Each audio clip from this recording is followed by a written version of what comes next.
Let us begin. Please stand for the Pledge of Allegiance. I pledge allegiance to the flag of the United States of America and to the republic for which it stands, one nation, under God, indivisible, with liberty and justice for all.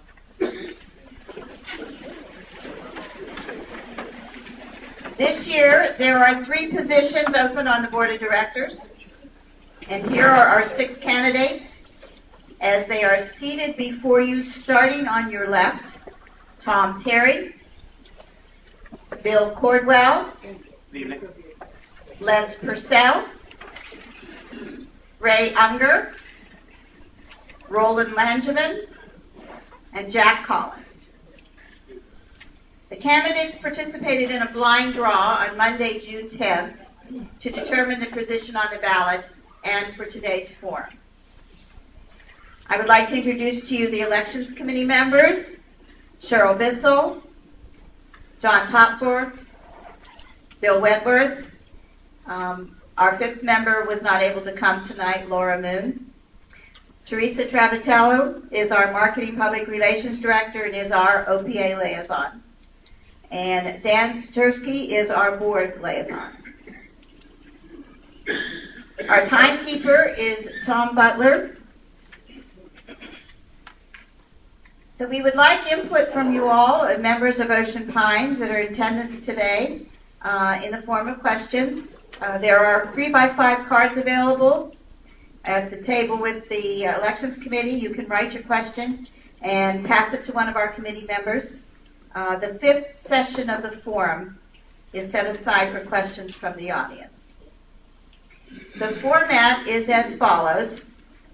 The timekeeper will give the time sign for the beginning and a 30-second warning. Each candidate may make an opening statement limited to 3 minutes. The second session will be 3 or more questions from the OPA Elections Committee. Each candidate will have 2 minutes to answer that question. After that, a 3rd session, a special period, will begin where the candidates will ask one another a question.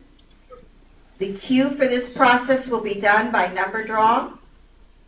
The candidate that asks the first question will then answer the second question. A number will be drawn to see which candidate will ask the second question, and so on. 2 minutes for that. Then we will have a 4th session with an opportunity for each candidate, and this is new this year, to offer a 90-second rebuttal to the answers given in the 2nd and 3rd sessions. The 5th session will be questions from the audience, and that's probably will be about 90-second answers. And at the conclusion of the question and answer period, each candidate will have an opportunity for a 1-minute closing statement. The first question will begin with Tom Terry. The remaining candidates will then answer in the order in which they are seated. Subsequent questions will be rotated in the order in which the candidates are seated. Who do I ask my question to? Tom Terry? No, that will be done by draw. The election committee will give me a number when we get to that session. We're starting the first session right now.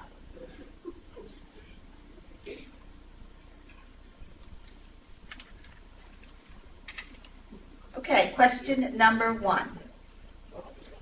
The Ocean Pines Association. Oh, sorry. Right.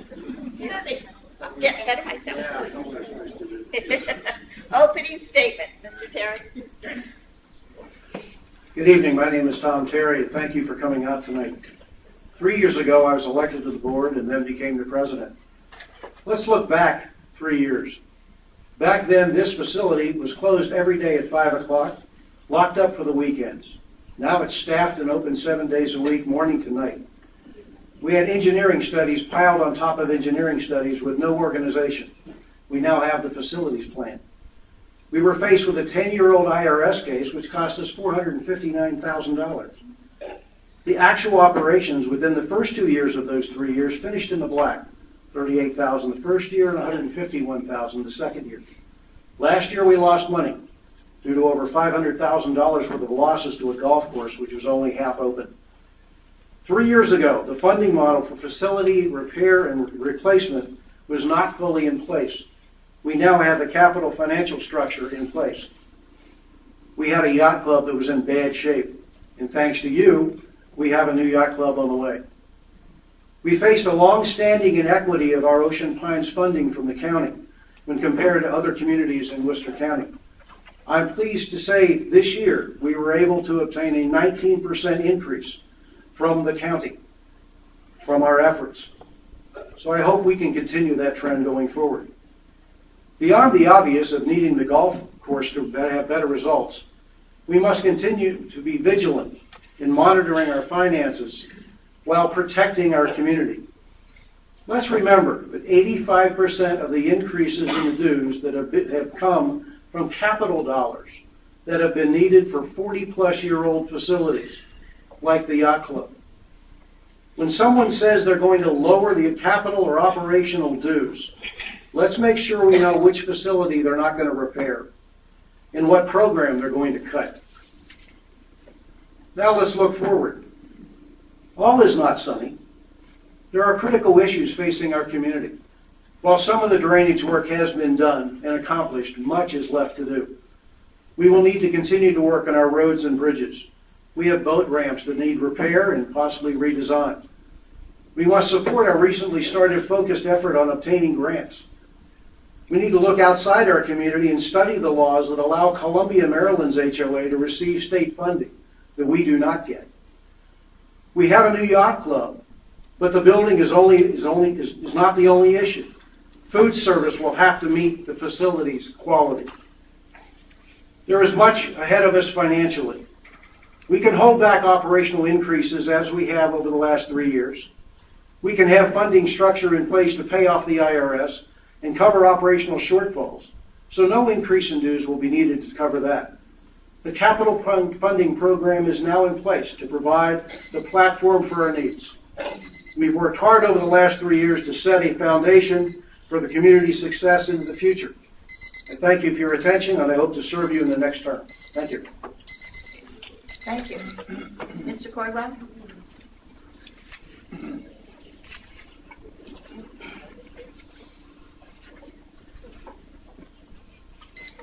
Good evening, folks. My name is Bill Cordwell.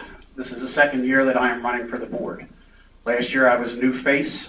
I was just starting to get out and meet people and get my message out. After having a few meet and greets, I had to stop getting around when my mom got sick.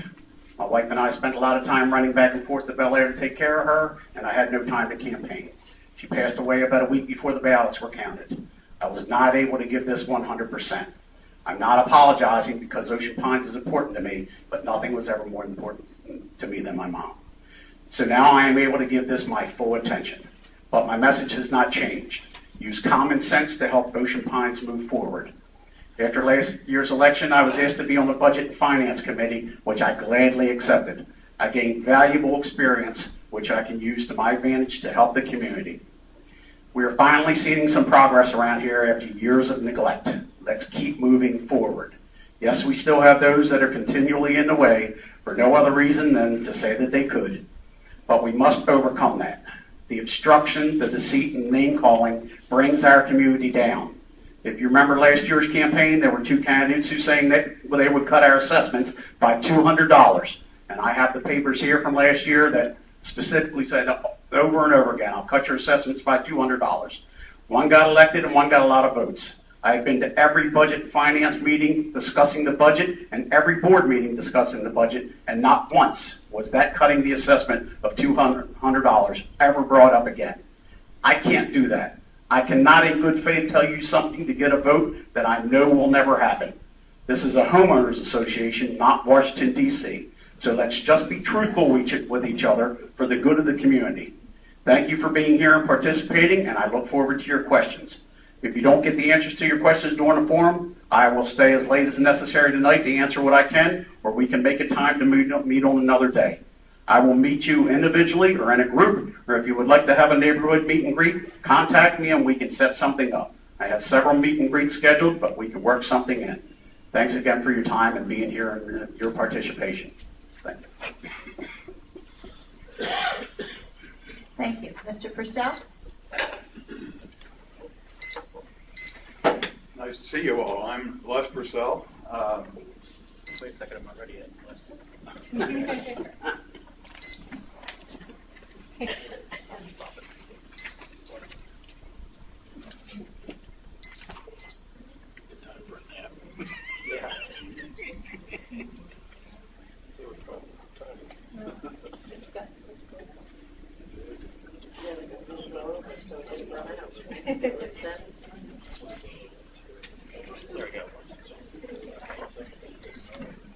Okay, I think I got the go sign. I came to Ocean Pines in 1998. Perhaps a lot of you know me, maybe some of you don't. I've lived here all that time in a place that I think is a wonderful place to live. And in my mind, an inexpensive place to live as well. I was elected to the board in 2007, and I have served 4 years already on the board of directors. It was a very good time for me. I learned a lot from a lot of smart people, and I learned a lot from a lot of people that weren't so smart, actually, too. So, but a lot of things were accomplished during that time, and I was always, my thing is to get involved, and I like to be involved. Most people that talk to about me or know me as a mediator type of person. I don't say a lot unless I have something important to say, and usually I'm very much involved in meetings. I don't just attend the meetings that I go to, but there's always meetings on the side. There's plenty to do in the off times here, and I'm willing to do that. To show that, and those of you that don't know me, I've been a member of the charter member of the Lions Club in Joppatown, Maryland. Joined the Knights of Columbus.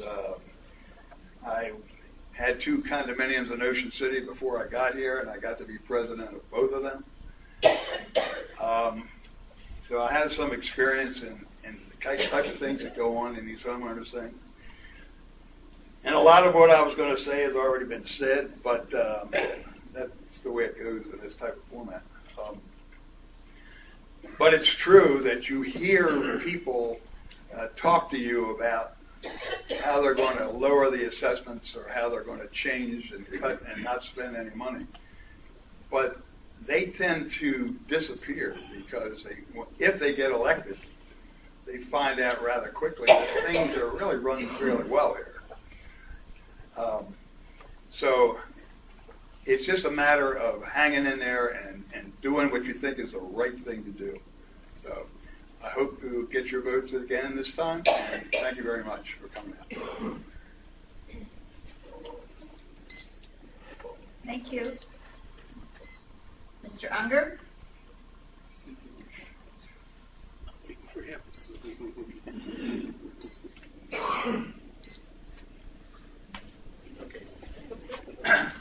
Hi, folks. My name is Ray Unger. I know a lot of the folks are familiar faces that are in the audience. I've been on the board for 2 full terms. I'm winding up my 2nd term now. And people ask me why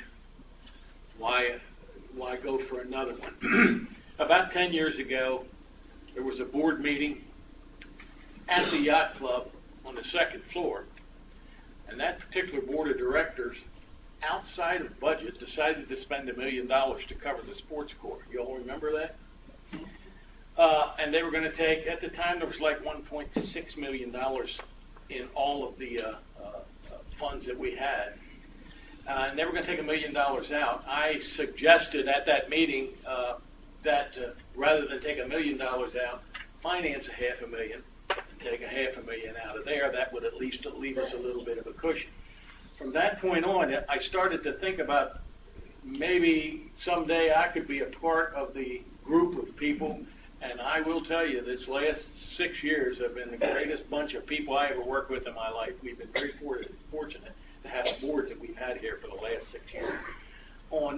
we should do as far as the yacht club is concerned. We started to look at the different ways. We had 3 or 4 different companies go over there and really take a good look to see what condition the yacht club was in, how many of the pilings we'd have to replace so it wouldn't tilt and literally fall apart. It was next to the water for 40 years, and you just don't do a wooden building and keep it that way. So then we started to put together some ideas on how we were going to replace it. That, first of all, started with some of the design process, what we're going to be looking at. Secondly, it started then how we're going to get it. So we put together a referendum that was very well written and very well done by Bob Thompson. When it got out, the referendum came back 2-1 in favor. So at that point in time, we had to go then and select a contractor to do the business. And the contractor have been over there, and Mother Nature comes along in September and lifts the pool out of the ground, so we have to take care of that too. The primary thing that was done years ago, though, was the boards decided if we're going to do this, we need enough money in the pot. So we had several rather substantial increases. First one was $150,000. We said we can't do that again the second time, so we spread it out for 5 years. So the dollars would be there for us to do that. And we are in that position now. When this building was completed, there wasn't a dime owed on it. When the yacht club is completed next year and the pool is over there, we will have the money in the bank to pay for those facilities. And that kind of forward thinking is very important for a board because there's more coming down the road. Thank you. Thank you. Mr. Langevin? Waiting for the okay. Thank you for coming tonight. What I'm looking at is a community that is frustrated with the actions of the general manager and the board of directors.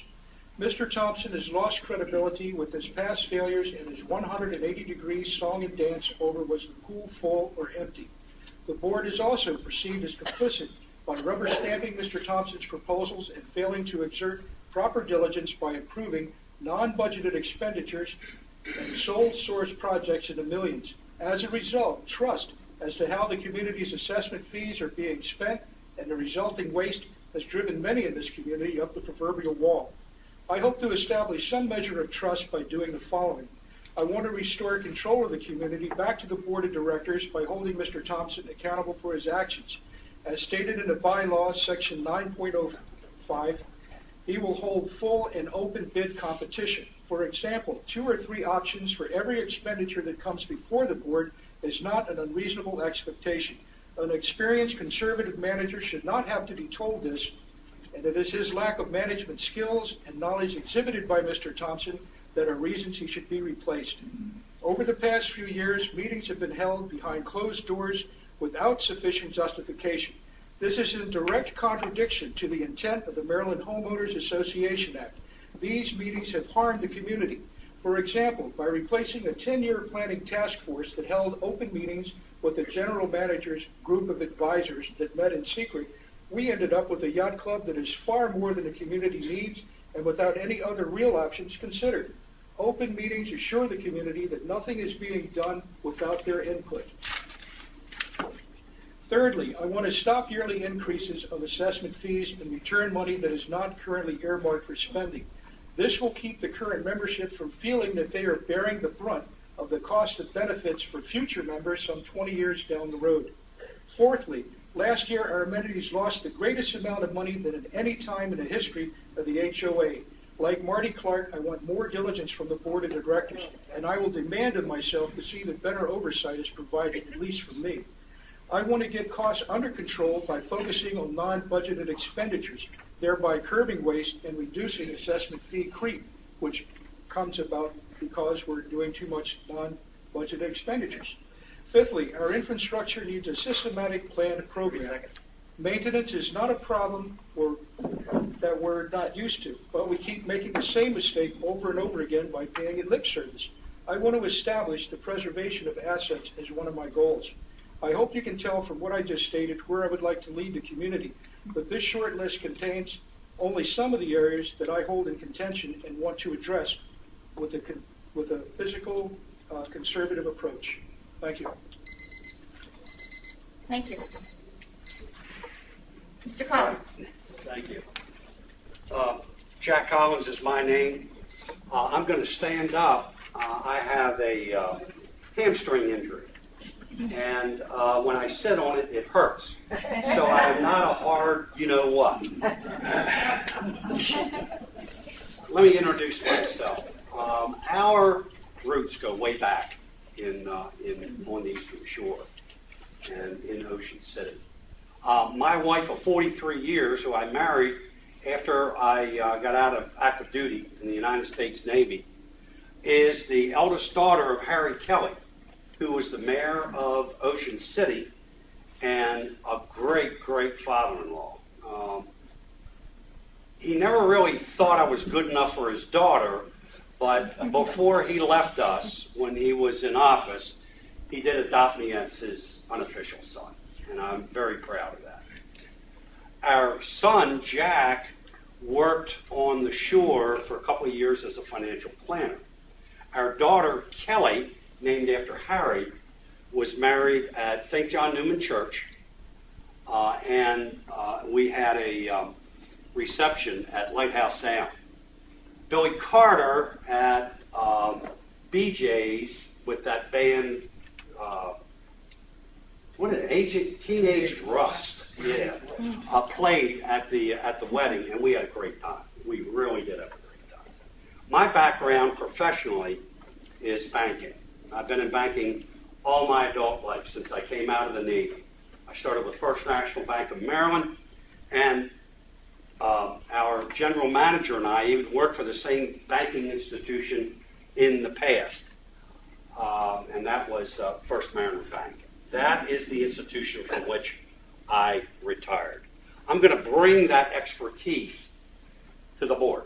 I'm going to bring that financial expertise and executive management experience to the board. First of all, let me talk about priorities. When we talk about priorities, I'm talking about smart priorities. Now, I know there are a lot of well-intentioned people that have set up some very, very good plans for the future in terms of the buildings here in Ocean Pines. I have a different view, and that view is infrastructure in terms of our stormwater management, wastewater systems. I need at least another hour. Bottom line is that I'm going to bring to the board, to their attention, the needs of all of the citizens of Ocean Pines, not just a select few, all of the citizens of Ocean Pines. Infrastructure, cleaning the stormwater management facilities, continual maintenance, drive around Ocean Pines, look at the ditches, bump over the roads, you'll see what I'm talking about. Thank you. Okay, now we'll do the question and answer period. And these are the questions from the Elections Committee. First question, we'll start with Tom Terry. The Ocean Pines Association, the OPA, is a corporation. What do you think is the main function of the OPA? The OPA Association has been established in order to create a community of residents that is tops on the East Coast, that provide amenities and facilities for folks to enjoy so that all our residents, our owners, and the guests who come to visit us can enjoy their time here in a wonderful community. It is also a community where we've all chosen to invest money by buying facilities and homes and land. So the OPA has a responsibility of making sure that that community stays top-notch, that the amenities stay fresh and usable by our membership, and that the OPA has the job of running our HOA. It is not a municipality. Thank you.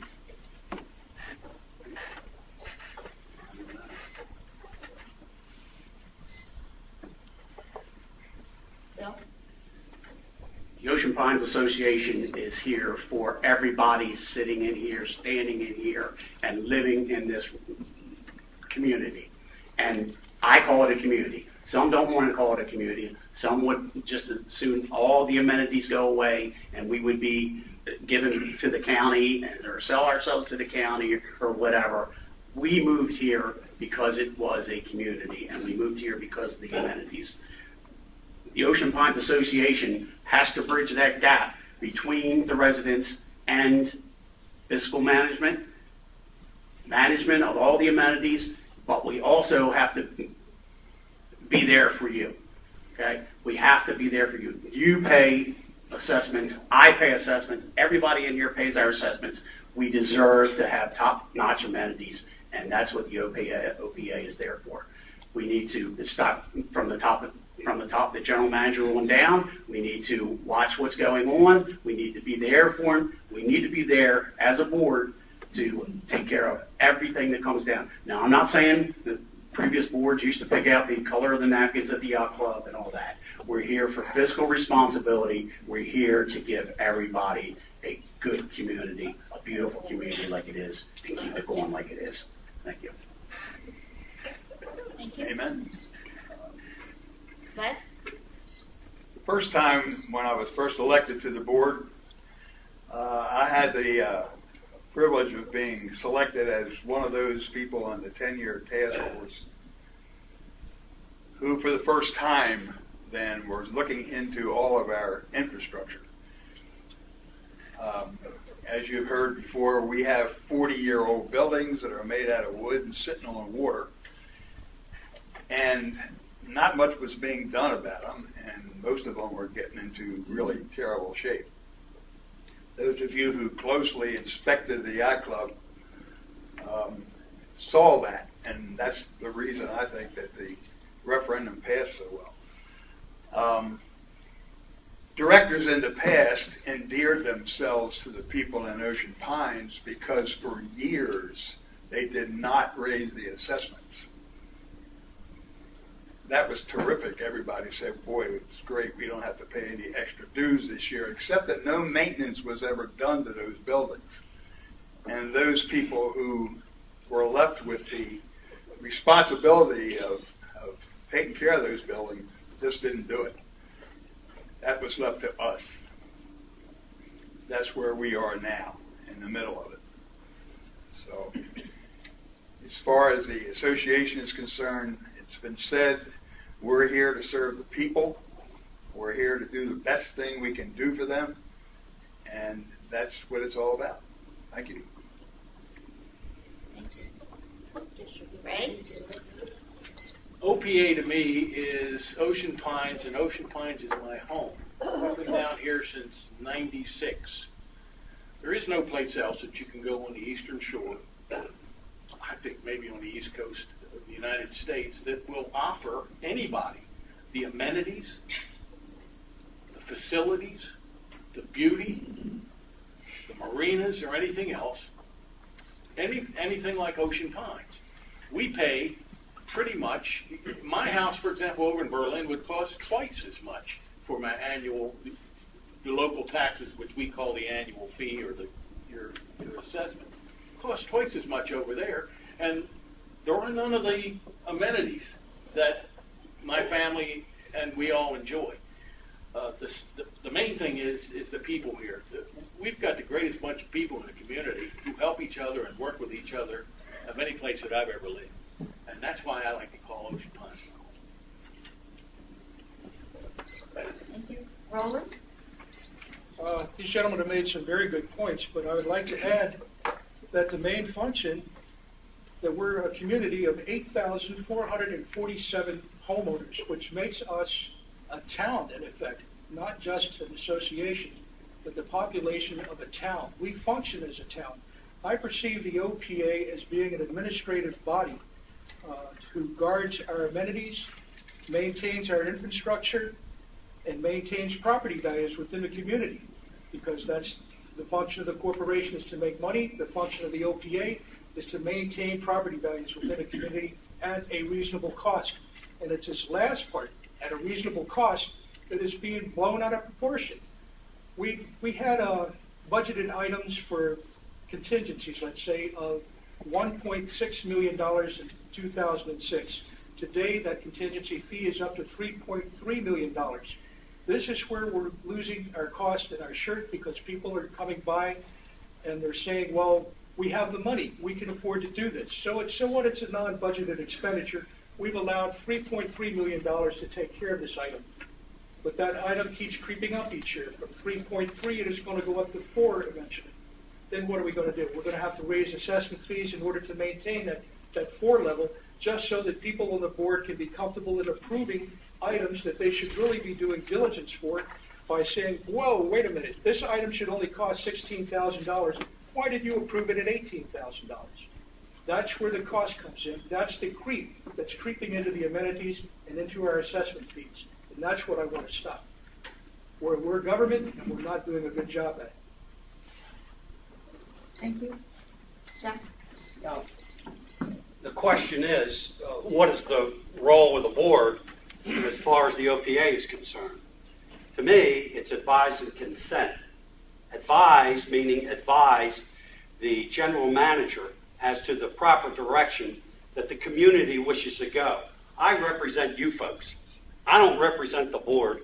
I don't represent the general manager, nor do I represent a special interest.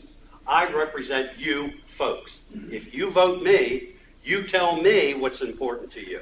That's very critical and very important. In moving forward, I'll give you an example of what real participatory representation can do for you.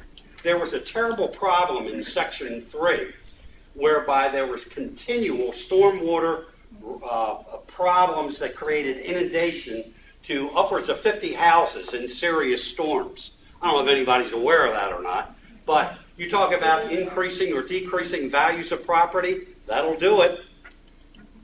Now, thanks to our county commissioner, Jim Bunning, he designed the system. He incented the county to install that system. He negotiated with the owner of the property across the street to allow stormwater to go into his property, into a catch pool, and it cost us, as a county, $40,000. I saw an estimate for the same daggone thing in that particular area of $1.1 million. Upwards of $1.7 million if we buy a piece of property across the street. Something's not right. Our priorities have got to be set right. And we have to protect you. Not me, not them. You. Because you pay the freight. I just pay a portion of it. Thank you. Okay, question number 2, and we'll start with Bill this time. What is your understanding of the OPA operational budget, and how would you build it? Sorry, I got to answer my pants. I can't.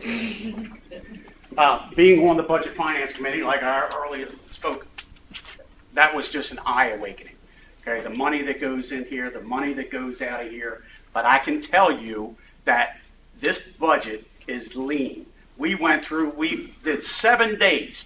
We were there 4 or 5 hours a day, 7 days straight as a Budget Finance Committee, and we could hardly even find anything to pull out of that budget. We pulled some out, and we got up to like $180,000, and there was probably things that were necessary, but we said, you know what, if we had to pull something, it would be this. But it might have been a truck that is only 12 years old instead of 13 years old or something like that. We went through every line. We brought every director in and we interviewed every director. We went down every line in the book this thick on the budget. The general manager had already pulled out $707,000 that wasn't being asked for. So how anybody can say that he is not cutting budget conscious, I don't know. $707,000 he had already pulled out of that book and said, we cannot do this year. We'll have to look at it at another year. We went line by line through every single budget item. And then the board did the same exact thing. They met for 6 or 7 days. This budget was lean. But I'm telling you, we could not find things, and we were looking. The 7 of us are nitpickers, and we look and we ask questions, and we asked every director, and their heads were spinning by the time we were done. But we just could not find a whole lot of fat in that budget to pull out of there. Yes, we pulled out some, just because we said, well, we got to pull out something or you're going to be mad at us. But that budget was astounding to me. I thought that it had a bunch of other stuff in it, and I used to do budgets with the police department. You ask for the moon and hope you get a little bit of things, but I was really pleased that our directors and our general manager did not take that route. Thank you. Thank you. Okay, Les? Could you repeat that question? Sure. What is your understanding of the OPA operational budget, and how would you build it? How would you build it? That's an interesting question. I can talk about the past a little bit, but I haven't been around and active on the board for a year and a half, almost 2 years. So there's a lot that's gone by. I did not attend this year's budget meetings, but I understand that they were hot and heavy and very well attended, and a lot of work was done. I know that I've been through that process several times before, and that's what we do. The board would sit around with the recommendations of the budget committee and nitpick every single line in a budget and see what can be done and what can't be done and how to pay for it. And usually they come out of that with some pretty good things. Now, there's a lot of stories that you hear. I don't know where they come from exactly, but there's a lot of inaccuracies out there, people. They really are. Some of you should attend some of those meetings, and you'll find out that a lot of hard work is done. I really don't know what else to say about this budget. Okay, thank you. Ray? A budget is a target, and that particular target is studied for months by the general manager. Bob sits down with every single one of his managers and supervisors and goes over everything that they want to do, what they have done, what their plans are, with the police chief, with the fire, with everybody. He sits down with everybody, and he, over a period of time, comes up with a budget, and that budget is then brought to the board of directors. And all the board, in our infinite glory, sit there and look at everything that Robert has done, and we try to figure out a way, not necessarily to cut it, but to make sure that the homework has been done. And I will say this, Bob does his homework. What he's brought to the board since I've been there has been precisely what we needed within the community, and most of it has been accomplished.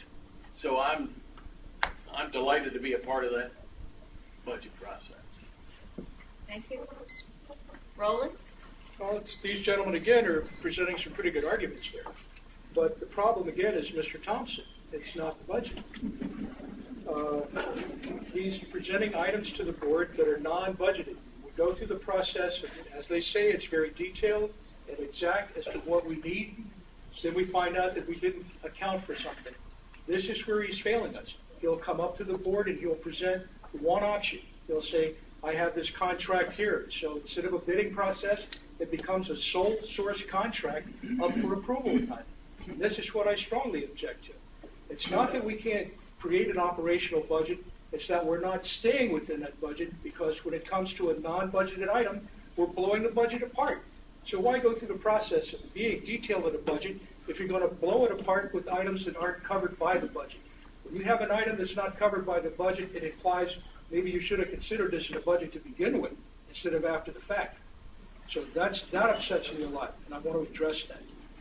And how would you build it? Currently, since I'm not on the board and I have not attended these meetings, I'm going to make a guesstimate here that they're building it by saying, well, it cost us $1 million last year, let's add 10% as a budget factor, and let's backtrack through it and see what we can build the budget on. Then once you get the budget backtracked, then you go forward through the budget and see what you can add to it or subtract from it at that point that's needed in the community. Yeah, the budget is a guideline, absolutely.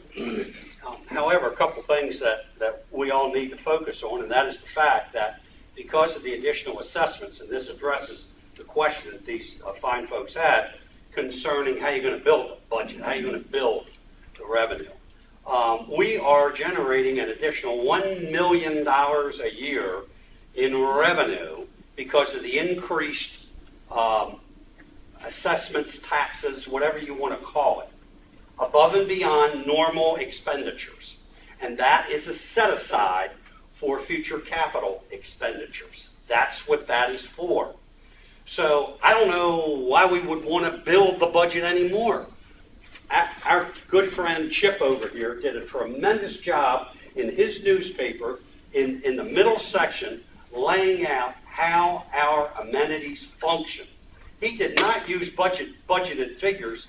He used actual numbers, revenues versus expenditures, and showed year after year from 07 forward how we have gone into a downward slope in terms of these expenditures exceeding revenues.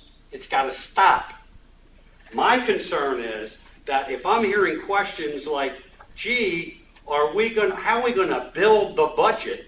Does that mean we have to accept the fact that those expenditures are going to continue to increase and those revenues are going to continue to fall? So therefore we have to put the burden on you, the taxpayer, to make sure that we have enough money for daily function? I don't think so. I don't think so at all. Thank you. Tom? I'm going to stand up on this one.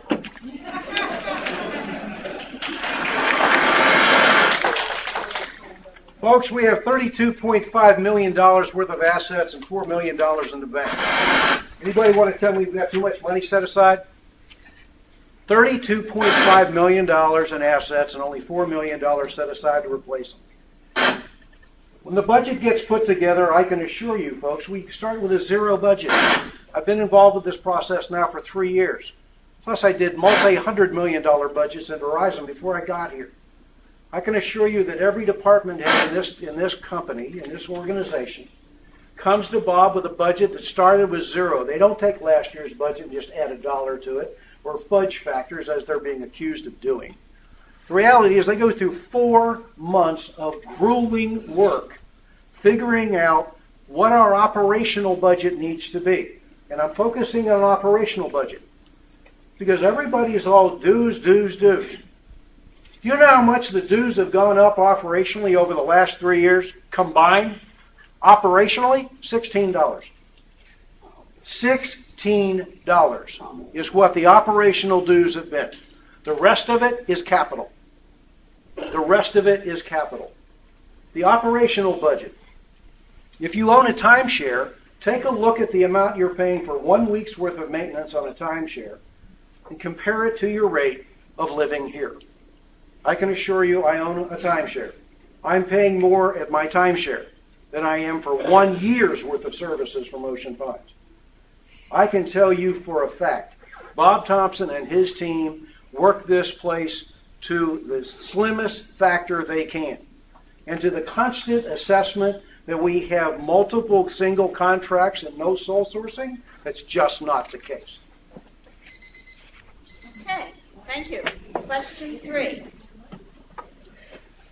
In your opinion, what is the preferred approach to funding a project? A reserve system, a special charge, or a loan? Please explain. I believe alone. In your opinion, what is the preferred approach to funding a project? A reserve system?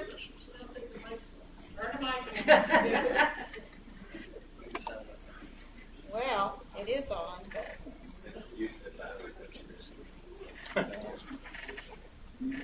A reserve system, a special charge, or a loan? Please explain. I don't understand the question here. Well, if I understand what you're asking, my preference, I'm not a banker and I'm not a mathematician and I'm not that deeply into it, but I know how much work has been put into this budget here. And I think that the reserve system that we have works very well. Now, I can see that there is probably a case that can be built in certain instances for borrowing money in in an emergency or something. I mean, that could possibly work. But the reserve system we have here, you have to realize these capital assets we're talking about bulkheads, waterways, roads, and by the way, the state has not funded us for the last 4 or 5 years on roads. They used to give us $400,000 a year. They're giving us nothing now. We're having to scratch for what we get from the casino for roads. Drainage problems. It's so much involved in the reserve system. It's mind-boggling, and everybody really ought to read that carefully because I think there's a lot of misunderstanding there. That's my preferred system. As of today, there were $8,437,000 in our reserves. Almost every dime of that money has already been allocated for future and current projects. Now, how do these projects come about? Flood comes in, takes that pool over at the yacht club, lifts it out of the ground. Whether it had water in it or whether it didn't have water in it, that day wouldn't have made one single bit of difference. The damage would have been the same. And it lifted it up out of the ground, so it had to be replaced and repaired. They were there working pretty hard on it later on this afternoon. That was an item that came up that was out of budget. How are you going to take care of that? The reserves that are there now have been built up correctly over the past couple of years because we take a look at what has to be done, what's going to have to be done over at the beach club, how much that's going to cost, what's going to have to be done at the other facilities like the swim and racket club, not even mentioning the other things that we have to look at that are ongoing functions, the bulkhead replacement and the like. So the reserve system that we have here has worked beautifully for years, and because of Bob and the management of the boards over the last couple of years, it is at the position now where we're not looking to have big hikes in any of the assessments coming up because the continuing reserve money is continuing to fill them as we go along year by year. So the reserve, as far as I'm concerned, the reserve system is the best way to go. Roland, do you understand the question? You want me to ask No, I would it? like you to ask a question again, please. In your opinion, what is the preferred approach to funding a project? A reserve system, a special charge, or a loan?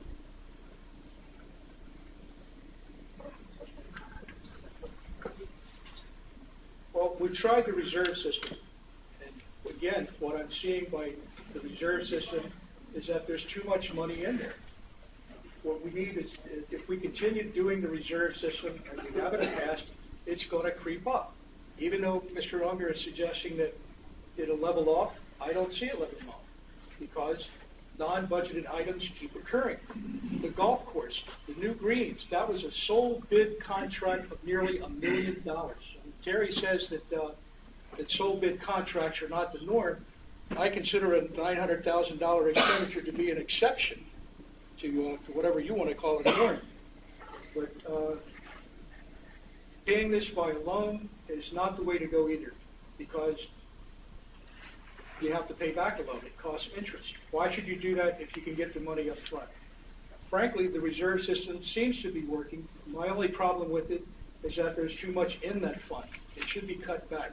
If you curtail it some, then the board is going to have to consider, well, maybe the funds aren't there. We should do some diligence and find out if there's another approach to the matter at hand rather than go with just the simple solution proposed by Mr. Thompson.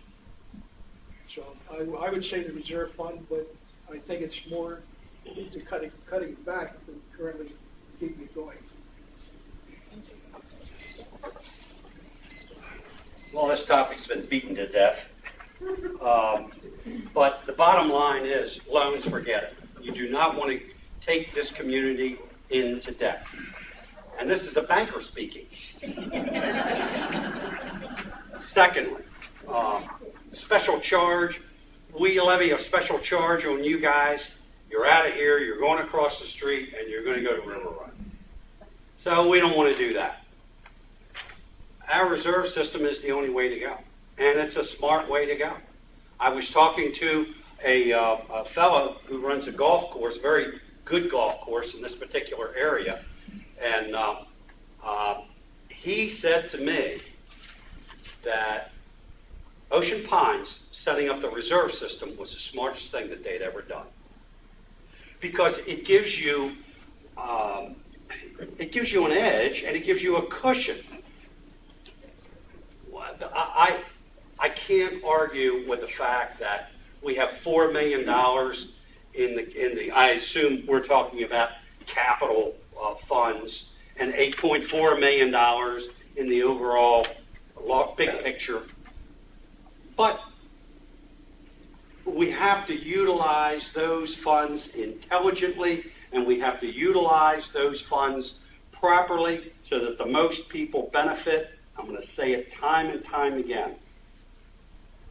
However, one point that I do want to get across is I'm not anti-amenity. I love the amenities. The amenities are the best thing that ever happened to this community.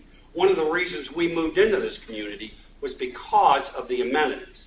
And we have a responsibility to keep those amenities at a high level or peaking toward a high level. That's our responsibility. And we all share in that. And we will all get benefit out of that. The reserve system is the way to go. Tom? Not surprisingly, I'm going to be in favor of the reserve system. As I said, we have $32.5 million worth of assets which are being depreciated. The figure of $8 million in reserves at this point, not surprisingly, that number is high because you all just paid your dues. And that money is set aside to pay the operations budget. So those who want to honestly present what's going on in this community, the reality is we have $4 million round figures in capital money, and the yacht club is going to be $4.3 million. That's right. So when we get $1 million a year in every year out of the dues, which some people also want to claim, why in the world do we need $1 million a year? Well, do the math. All of it's been allocated, and we have a beach club that might need some attention. We have we have a country club that may need some attention. We have other facilities that might need some attention. They're 40 plus years old too. As far as special charges, I'm against them completely. I don't think special assessments say that the organization is planned ahead. And loans, I'm definitely against them, except for very rare occasions where they do make sense. Let me add one more thing that's when it comes to reserves. Some people say, well, let them pay for it later, when you build the building later. The reality is by using depreciation, you are paying for the facilities while you live here. I didn't pay for the original building that was sitting here. I didn't live here then. When I bought my land in 2001, I started paying dues. Part of my dues went to pay for buildings and amenities. So while I own land here, while I've lived here, I'm paying for that depreciation. After I leave here, I won't be paying for that anymore. The money to pay for the buildings, you pay your part of the overhead for the buildings while you're here. And some of the buildings, yes, are going to be built after you're gone. But the reality is, you pay as you go, and that's how the reserve system works. It does work. It's the right way to go. And if anything, we need more reserves than we have. Thank you. Bill? This will be quick. My wife will tell you I'm cheap, so I don't want to give some rich bank my money as a loan. Okay, I don't want to do that. Our reserve system works. We take a little bit each year, put it in a reserve system, and that's what's it. But it has to be there. We have 40-year-old things. We break. Okay, I break. Every morning I get up, I wonder if I can get out of bed, and things break. So we have to have reserves. You cannot say, okay, the budget's done. Okay, that's it for the rest of the year. When your car breaks down, do you get it fixed? I have a budget. I have a pretty strict monthly budget. But guess what? If my car breaks down and it's not in my budget, I get it fixed. But that's it. I am totally against the one-time fee. Everybody in Ocean City can do that $5,000 one-time fee to fix their roof and all that kind of stuff. I'm not for that. Not saying that a loan would never be necessary if something major would happen, but the reserve system is working just fine. A little bit at a time, put it into reserves, and then we have it for things that break. Thank you. Thank you. Question number 4. How would you propose using outsourcing as a tool in managing the amenities in the Ocean Pines community? We'll start with Ray. Outsourcing management of the amenities? Yes. How do you propose using outsourcing as a tool? I don't think it's necessary to do. We have the management staff here that over the years have proved they've been able to manage the amenities and do a good job at it. They're not all perfect. They're not all perfect, but who is? When the board decided to cover the pool down there, and they went into debt for $500,000. Well, we have a system now that we have $200 and some odd thousand that's still due on that loan. We're sitting with $4 million cash in the bank. We're paying 7% on that. If we pay it for another year, it's another $15,000. I'm going to make a motion at the next board meeting to go ahead and pay that off because we don't need that debt. We don't need to make that extra money that's going in there. As far as the management of each one of the facilities, the people that are employees here that run this group and run the pool and run the yacht club, I think they're all internal and they're people that we have here, and there's no reason that I think that we should go down for outside sourcing for it. Thank you. Roland? Well, this is where I could sink my teeth into something of that.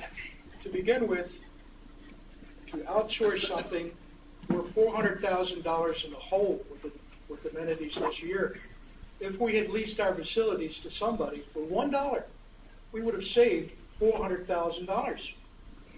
Leasing out the facilities is an option that we should consider doing because it's going to save us the cost of having to run the operation ourselves. As far as Mr. Thompson being capable of running the facilities, last year he stated right in a meeting at the town meeting or whatever it was called, our amenities were making money. And they did not make money. They are not making money. So how can we have amenities that we're losing, it's costing us money, we're raising assessment fees in order to cover the cost of the amenities. Outsourcing may be something we should consider. The problem is to find someone that would want to take on the responsibility. I would want controlling it to the respect of maybe making it a yearly function or a yearly contract to run the operation to see how they're going so that we can go back to the old system if they can't do a better job than what we've demonstrated in the past. The problem is finding somebody that's willing to do that. But it takes time to find those kind of people, and I'm willing to invest some time to do it because I think it's a worthwhile effort. Jack? Let me remind you of the story that I gave you about the stormwater management problem in Section 3. Okay? The job's not done. The water doesn't flow perfectly. The conduits, the pipes are clogged. They need to be cleaned out. There is a piece of equipment that the county has that is the only thing in the entire United States of America that can be used to clean those conduits. So I called a guy that I know who fixed a clog in my system. And he says, oh yeah, we do that all the time. We do it for Ocean City. We do it for Berlin. It's easy. I said, well, would you be interested in bidding a contract? He said, sure. Just let me know. That's thinking outside the box. That's what we have to do. Now, I'm not going to sit here and complain about the yacht club and say the guy's doing a lousy job. Because honestly, he's been there, 2 years? I always taught my children, hey, if you go into business for yourself, it takes at least 3 years to get your feet on the ground. If I'm elected to the board, it's going to take me at least 1 year to find out where the bathrooms are. So the bottom line is that we have to think outside the box. And perhaps we might want to look at a management situation at the yacht club. Billy Casper Golf. My deal with Billy Casper Golf is simple. He's got 1 more year. He made Bob Thompson and this community and everybody else a promise that he was going to turn it around this year. We'll see. Let's hold him to his word. And if he doesn't do it, we got a decision to make. And if he comes back and he says, well, I want to do a long-term contract, another long-term contract, I say no. Give him 1 more year. At the most, 1 more year. Then after that, we can talk about perhaps leasing it out to somebody else for $1 or whatever that's been kicked around. But let's do something that's not going to hurt us, hurt the people, hurt the folks who use those amenities. Thank you. Tom? The question was, how do you use outsourcing and when do you decide to use it? First thing you have to understand is what your own expertise may be on your own team. Now, we've tried outsourcing in the yacht club before. In fact, one of the first things I had to do when I first got on this board was to oversee the famous 5-hour meeting over outsourcing the golf course and the yacht club, where everyone got a chance to stand up and give their opinion. The reality is we've tried outsourcing the yacht club before. It didn't work. We've tried our own management. It didn't work real well.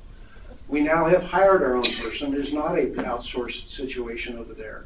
We've hired someone with the expertise, who I believe in, and we need to give them the facility that can actually work, where employees aren't falling through the floor, which is what he had. So he's got a big charge and a big challenge. That new building, as I said earlier, is not going to be the answer to everything. He's got to work on the food and the service, and I can assure you he's working on that. He's trying to now, with an albatross of a building that's hanging around his neck. When it comes to the golf course, we made a decision to outsource. We brought in the National Golf Association. We studied our course. They gave us advice to say we need somebody who really knows how to run a course. We, in fact, did have bids for the folks who were going to come in and do it. We had a very tough decision. We had people make road trips to look into these various companies, and we hired Casper. I have already told Casper in a public session with the entire board there, it is the only company I brought in to meet with our board directly for their performance. They know their contract is up in the fall. They have this summer to show that they can turn our course around. Our course has been under construction for 2 years. They finally have a course that is finished. All 18 holes are open. No excuses. You either turn it around or you don't get your new contract. That's all there is to it. Thank you. Bill? I'm going to repeat some of what Tom said, just so you remember. Years ago, we tried to do the yacht club, okay? It failed. It didn't work. We outsourced to Billy Casper, okay? That's working. Anybody that's been over there, anybody that talks to anybody over there, that's working. But they still have this year to put up or shut up, okay? It's not over with. Is it going to be, are we going to say, okay, the course is done, but now all these people are going to rush back? No, because that course has been neglected for so long, chased a lot of people away. It's going to take time for these people to come back. But they're coming back now. They're seeing the product that we have, and they're really excited about it. I talked to a gentleman today that does a magazine for golf out of the area. He said, this is amazing. We're a top 5 course on the Eastern Shore now. Well, guess what? 2 years ago, he'd have said, I'm not coming there. I wouldn't go there and play putt-putt. As far as the drainage situation, that is serious. My heart breaks every time those people come to a meeting and they say that when it rains, they're afraid that they can't get to their car or whatever. I've walked every one of those drainage ditches before. I walked them this morning. That county truck was down there blowing out drainage ditches this morning. You can't just say we need a county truck to come in here and call them up and say be here tomorrow. They have to put us on their schedule, but they're there. As soon as I pulled up this morning, that county truck was there, led by the Ocean Pines truck. They're out there. At the town hall meeting, the general manager suggested getting an engineer in there, finally getting somebody that knows what they're doing to tell us how to do this instead of trying to do this piecemeal and that piecemeal, and this resident says just clean this, and that resident says just clean this. Let's find these poor people a solution. I'm telling you, that it just drives me crazy when I hear those people say that they hate when a rainstorm's coming, that they might not be able to get out to their car. Thank you. Les? What does that have to do with outsourcing? Outsourcing was a subject, I was at that famous meeting too, that 5-hour meeting or whatever it was. We talked about outsourcing all kinds of different things. When it was finally decided to bring Billy Casper in here to do the golf course, I wasn't entirely in favor of it, to tell you the truth, because I didn't know that much about it. I know that I had worked at other golf courses for 10 or 12 years before I ever got involved in this, and it had a modicum of success. But when Casper came in here, I'll just tell you a story. They sent their greenskeeper that is here now. This very first day on the job, he had never seen this course. He got in a cart and went out for about an hour and a half, and he came back in and he said to his boss, "We're in a lot of trouble here." He says, "There's too many different kinds of grasses, and none of them have enough roots to sustain themselves." And it was right after that when the summer got to be 200 degrees or something, and the golf course was gone. So Casper's been without a golf course to work at until this spring. And it's a beautiful course now. It's really it's going to pay dividends, I'm sure. Okay, thank you very much. I think we're going to go on to the next session, which is the candidates asking each other questions. The committee is going to give me a number, and that will be the individual who will ask the first question. Judy, just 2 minutes.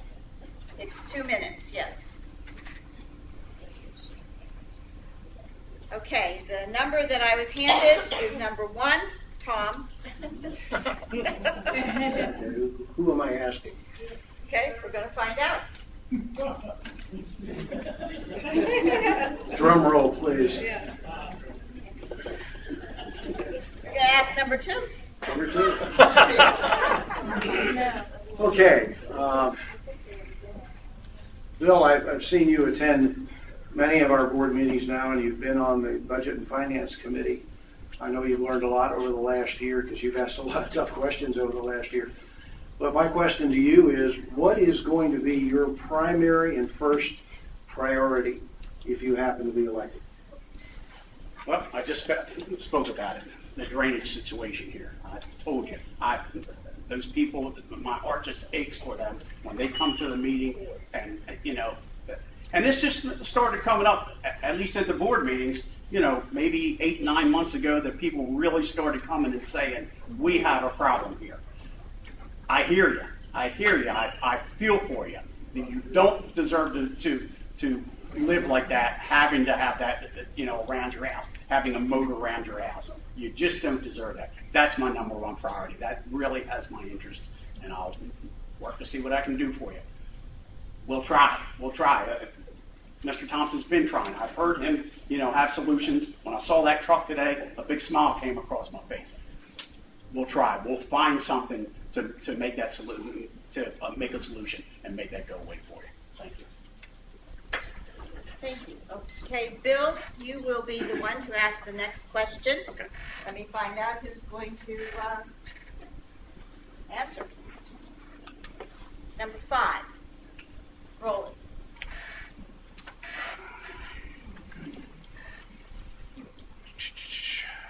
You have stated that the yacht club referendum, and everybody here, you have stated that the yacht club referendum vote was very disappointing, with 50% of the almost 50% of the residents voting for it, which is more than we usually have ballots returned in any other vote. Please describe exactly what was disappointing to you. Well, everyone that I talked to did not want to vote for that proposal. It was too expensive. It was too big.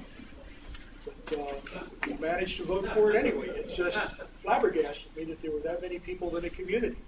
But I had to sit back and think, why would somebody vote for that yacht club knowing that the yacht clubs in the past have lost money and this elephant might lose even more money? The only thing that I could come up with was that there was a fear in the community of property values falling if we did not have a yacht club facility. The way that Mr. Thompson presented this thing was, we either have the yacht club as proposed or we have no yacht club. No other real options was considered except the way that he presented it. He presented it with starting a new business, which is catering, and he wanted to go into catering the maximum amount of money possible to go in that venture. My way of reading on the Eastern Shore was catering was down 30%. So here he wants to go big yacht club, big catering business, in a business that's contracting, not expanding. That flabbergasted me that anybody would want to vote for that situation. But they did. Again, I think it was because of fear of dropping property values if we did not have a yacht club. The problem is that we won't have a yacht club. It's how big that thing is. It's more than what this community needs. It's going to be driven in order to make it profitable by getting outside people to come and attend that facility.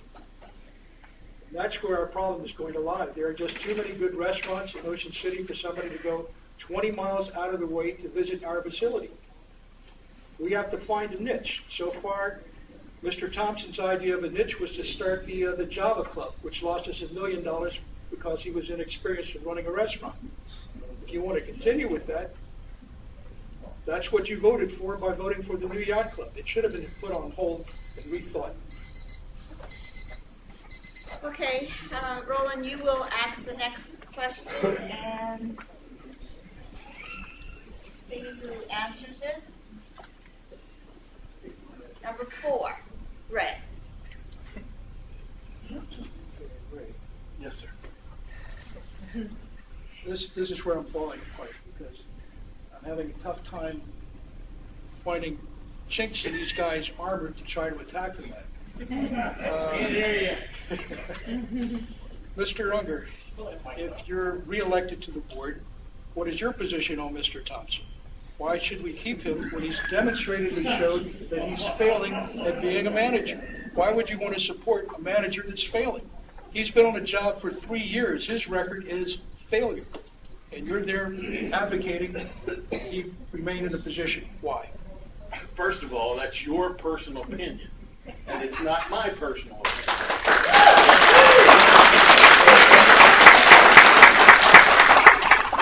I've worked with Robert since he's gotten here. He hasn't done everything right, Bob. He hasn't done everything right. But there's been enough done right in our community, primarily in the planning of what we have to do over the next 10 years. And that's very, very important. Nobody goes to Yacht Club more than me. It's my name that's on the liquor license in the Yacht Club, and I personally have a great deal of interest in it. So I'm the one that's always sitting in Bob's office and anywhere else that I can to say, where are we on this? Where are we on that? I watched them over there today spray the pool. The pool's getting sprayed and it'll all be done. Hopefully that could be done over the next 30 days. But then they start the tearing down of the old building and putting into the new building. And that new building should be up hopefully by June of next year. And that yacht club, when that facility is finished, based on the pictures and everything else, I'm telling you that the Ocean Pines Yacht Club and the facility over there is going to be a place to visit when people come to the Eastern Shore. And we should advertise in Ocean City, when you're done with the screaming and yelling and noise and racket and hubbub, take a nice quiet evening and come over to the Ocean Pines Yacht Club and see what living on the Eastern Shore is like.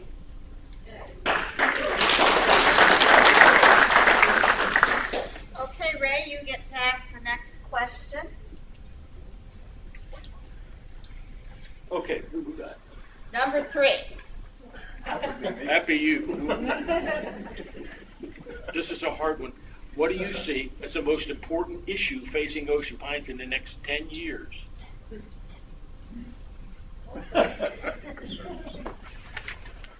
I'd like to still be here for one thing.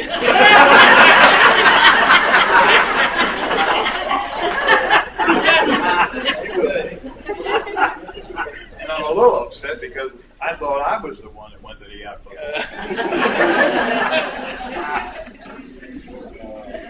Gee, next 10 years, I think that, first of all, I'd like to, I'm a member, by the way, I'm the chairman of the club's advisory committee, so I'm very partial to what's going on at the yacht club right now, and other clubs. But in the next 10 years, one of the things that I'd like to really see go is that we do something with that beach club. After all, it was only about 100 yards away from there that Dr. Berger made a lot of money there. And I've been saying that for a long time, and I don't understand why we're not in the middle of it. But that's one thing I'd love to see done in the next 10 years. Otherwise, I think that if we just improve our facilities steadily, have a really good plan, do the maintenance that's required of everything that we have and everything that we build, and build this place up into it's already a terrific place, but a steady place that everyone will be proud to be in, that would be the best thing to do. Thank you. Okay, Les, the final number is number 6. So you asked Jack the question, please. Okay. Make it easy, Les. Okay.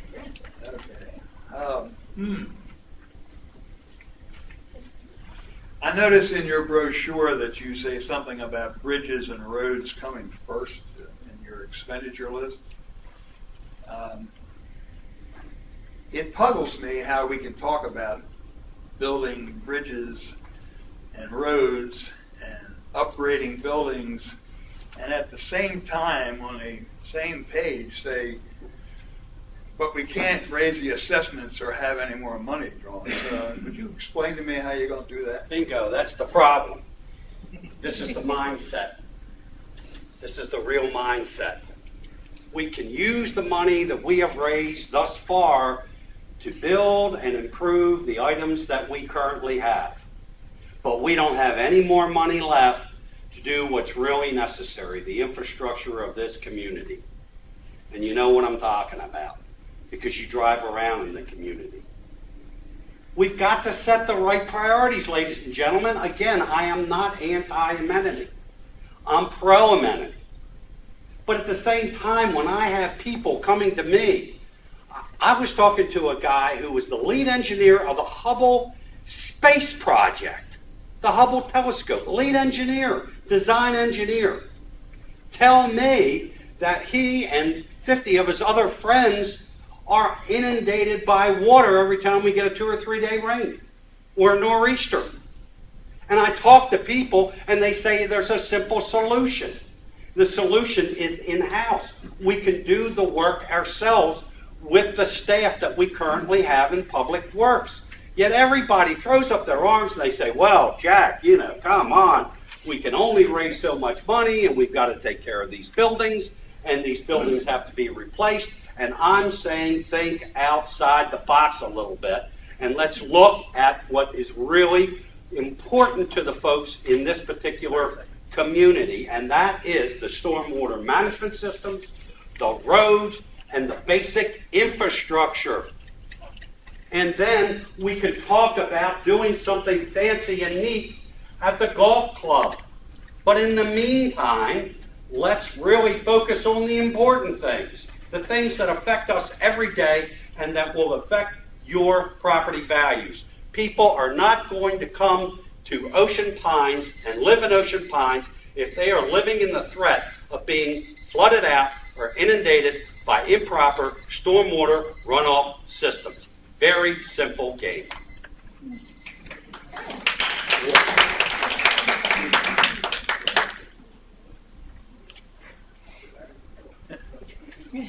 Jack, you get to ask the last question, and the one who has not answered is number 1, Tom Terry.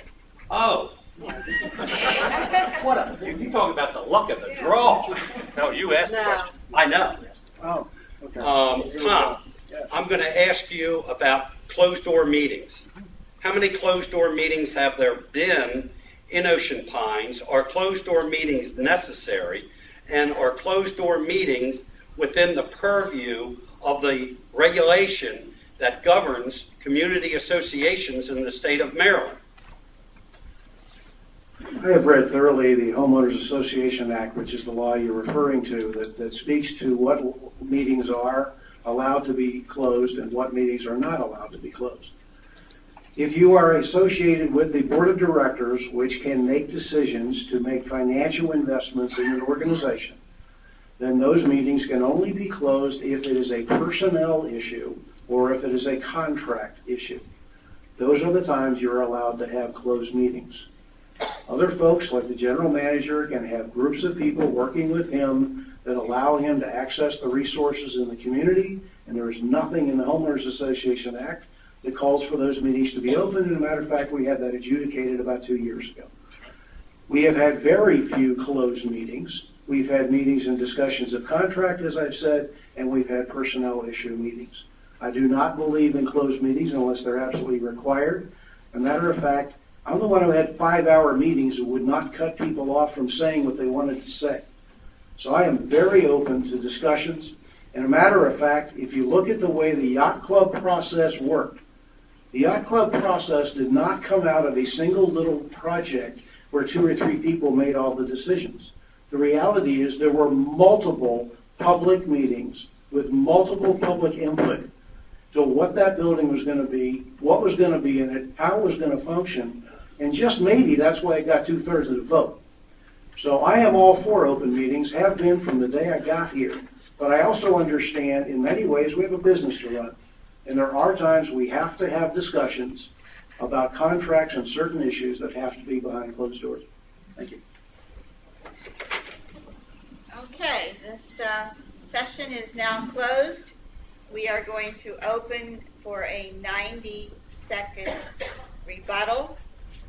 And Jack, since you haven't started yet, you will be the first one to do your 90-second rebuttal of anything that was answered in the last 2 question and answer sessions that you would like to rebut. Yeah, I would like to rebut Tom's answer as it applies to closed-door meetings. He is correct. You know, when it comes to personnel issues, or if it comes to issues whereby there's, I don't want to say contract negotiations, but financial discussions and things of that nature, no, you have to go behind closed doors because it may be information that should not leak out. Any kind of investment that's going to be made, somebody might speculate, buy a piece of property, this, that, and the other thing. Now, I don't know how, I still haven't heard how many closed-door meetings there are. If there were closed-door meetings discussing the yacht club, I don't know why those doors would be closed, why there should be closed-door meetings. I think that you guys need to know that what's plans are being made in terms of the yacht club size, cost, perhaps even, you know, who is eligible for contract. Therefore, if there is a personnel problem, I agree, there's a closed-door meeting. If there is a discussion about the purchase of a piece of property or something of that nature, there should be a closed-door meeting. But if it is an open issue that each and every one of us should know about, no, it should not be a closed-door meeting. Thank you. Tom? My turn? Yes. Okay. Well, there's been a couple comments here. First of all, we didn't lose $1 million on the Java Bay Coffee House. I don't know where that number came from. When you do a referendum, folks, the bylaws and the guidelines of Ocean Pines absolutely state that you have to have a specific offering for a yes or no vote to that referendum. So there is no opening due to the guidelines of Ocean Pines for there to be multiple choices on a referendum. It's a vote up or down on a particular offering, which our board of directors put forward after we'd had multiple meetings. So the idea that there should have been multiple offerings is just not the case. And as far as, I'll leave it at that. Thank you. Bill? 2 issues. The leasing the golf course for $1 that I've heard going around for the last couple of years. We are still responsible to pay for that golf course and the maintenance of that golf course. That comes out of our pocket. So if we lease that for $1 and it makes money, guess what? That vendor makes that money, not us. We got to pay for it still, but we're not making any money. And talk about Mr. Chip's paper earlier in 2012. Operating fund, $307,652 in the red, because $459,000 of that was the IRS payment that we had to make. So that year we actually would have made $151,348, if not having to do that IRS. How you can blame the general manager for something that happened 10 years ago because a resident decided to call the IRS and drop a dime on it? I don't know how you can do that. Last year, we lost $405,000 and $268. Yes, we did. Golf was $532,000 of that. So our amenities actually would have made, without golf, would have made $126,732 without that golf course. Okay, without the losses from the golf course. The golf course was a dump and it was closed. So you still got to pay to fix it up, and you still got to spend money on it. Now we're turning that around. So how anybody can say that this general manager is not doing the job with those figures, I'm sorry. Chip, thank you for your paper. Very nice.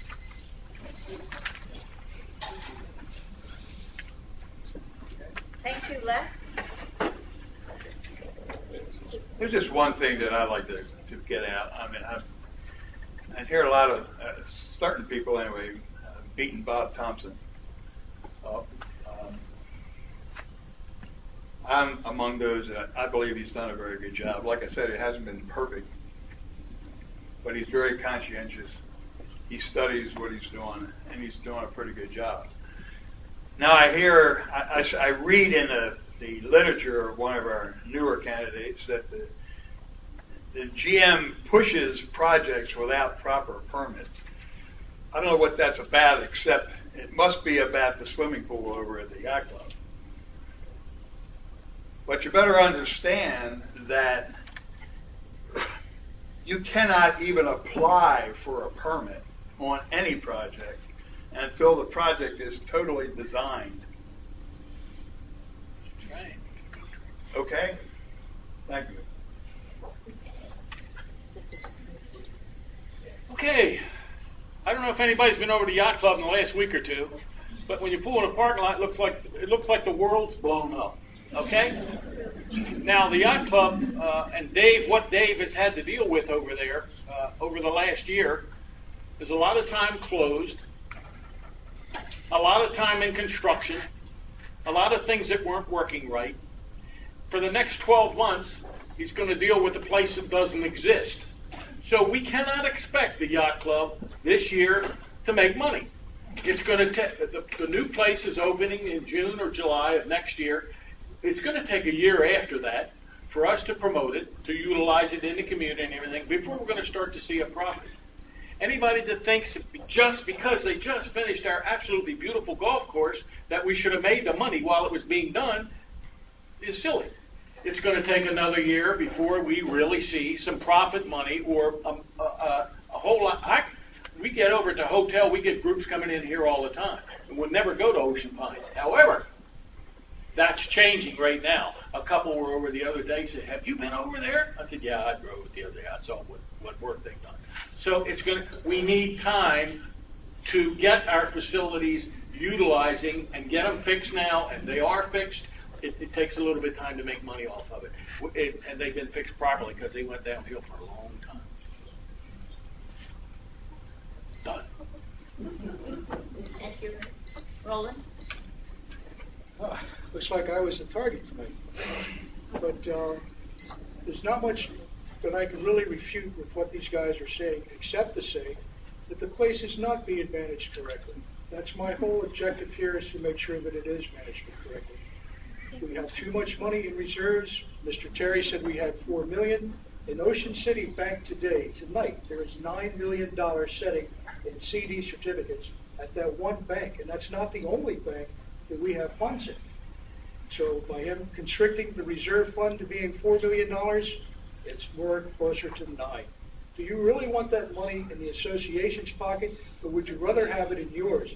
I would rather at some future date come to you and say, we need a bowling alley, now let's pay for it, than for you to give me money right now and make the decision later. The money is more valuable in your wallet at this point than it is in the association's. And that's my gripe with what's going on right now, is that we're spending too much. We need to cut the costs. And that's what I want to try to control, is cost cutting. Okay, thank you very much. We'll go on to the final session. I think we're doing pretty well. And we have several questions from the audience. I don't get to make a summary statement. At the end, when we're all done with the questions. Oh, didn't they make a summary statement? No, they were, that was rebuttal. You did your first rebuttal, okay? I know. Okay.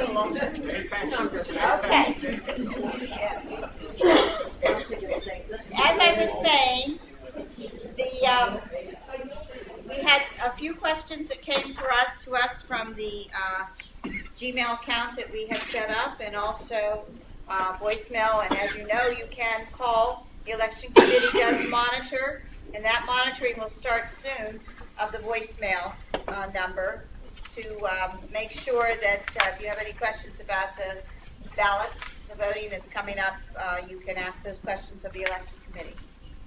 And you will get that number whenever you get your voting package, which will go out soon. So I'm going to start with the questions.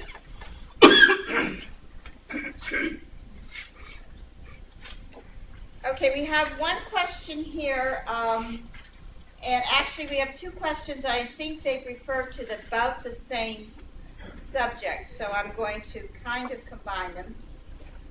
A question that came to us from the voicemail said, would the candidates support secret meetings and secret bids on property without the knowledge of the property owners?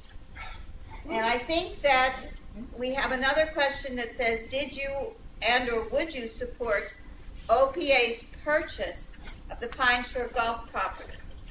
So I have a feeling that both of those were about that subject. So we will start with Tom, and you can explain that answer. 90 seconds. 90 seconds for that one. The reality is, folks, the reality is there are going to be opportunities that come up for Ocean Pines, and one of which was the golf course.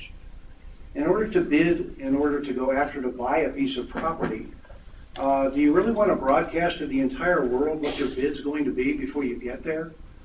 The reality is we don't own land at the north end of our community right now because of the fact that we didn't have enough money budgeted in order to bid for that land. We now don't have any idea what's going to be built at our northern end because we didn't bid enough to own it. When we have an opportunity to buy a piece of property and we do not know whether we even want to go after it or what the price will be or what the offer might be, we're not going to hold that meeting in public because that meeting is something that needs to position us for doing and being positioned to buy and make moves that are positive for our community. Once we have made an offer in any kind of bidding process, it will become public that that offer has been made. We've got to, as I said earlier, in many ways we've got a business to run here. And I don't know a single business who's going to make a decision on a major investment in a competitive arena by publicizing whether they're going to make a bid or not. That's my direct answer. Thank you, Bill. 90 seconds. All right, we were not in that meeting. That was a closed meeting.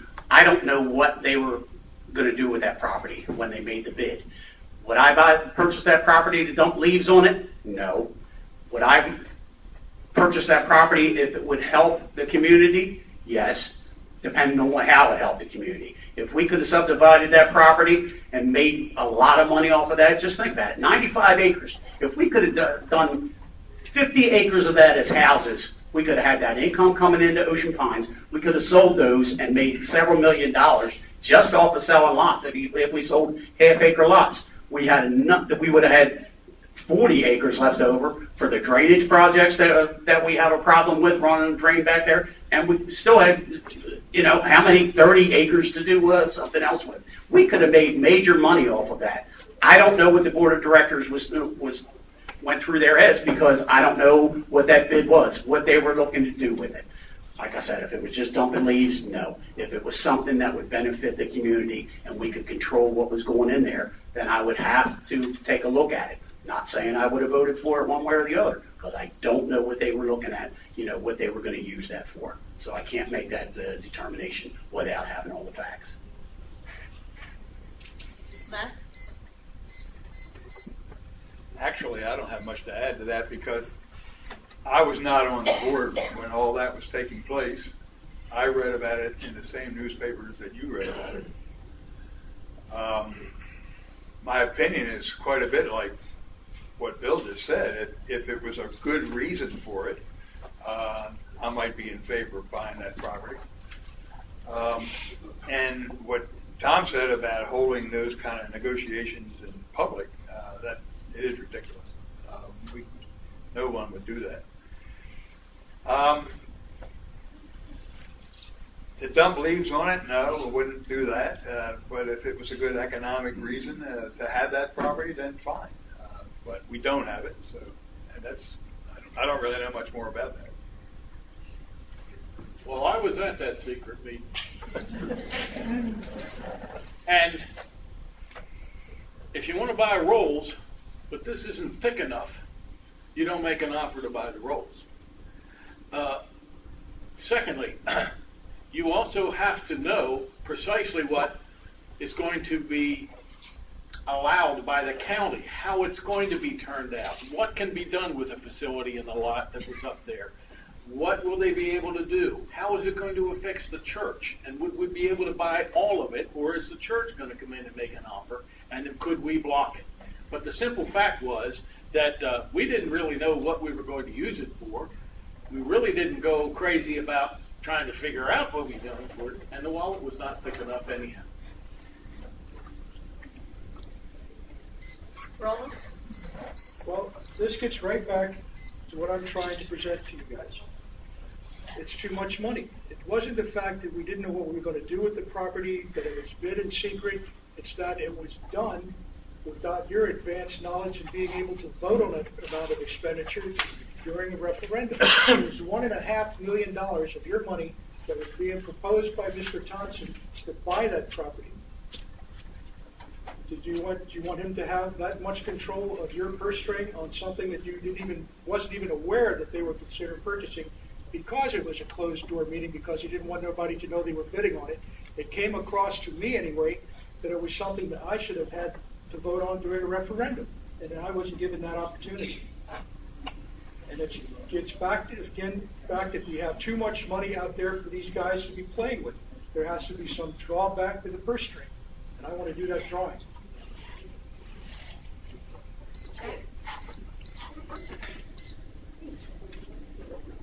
Anybody here go to St. John Newman? Yeah. Raise your hand. Okay, great. You remember when Father Kavanaugh went in front of the congregation and said, hey, the guy next door wants to sell that piece of land. Should the Diocese of Wilmington buy it? Do you remember that? Yeah. He went in front of the congregation and said to the congregation, should we buy that? You know what his feedback was? Are you crazy? Well, he's retired, so he could take it. You know what I mean? No, we don't want to buy the land that is represented by that old golf course. It is nothing but more maintenance to take care of that particular piece of property. Should it have been held in a secret meeting? All I can say to you from my experience is I know of a situation where an individual was approached and they were asked if they wanted to buy that property, and they brought it to the congregation. Thank you. Okay, the next question that came to us from the Gmail was, there's a little bit of a prelude to it. Municipal incorporation for Ocean Pines has been discussed several times in the past, but times have changed since July 1987, and perhaps one other study was done in the 1990s.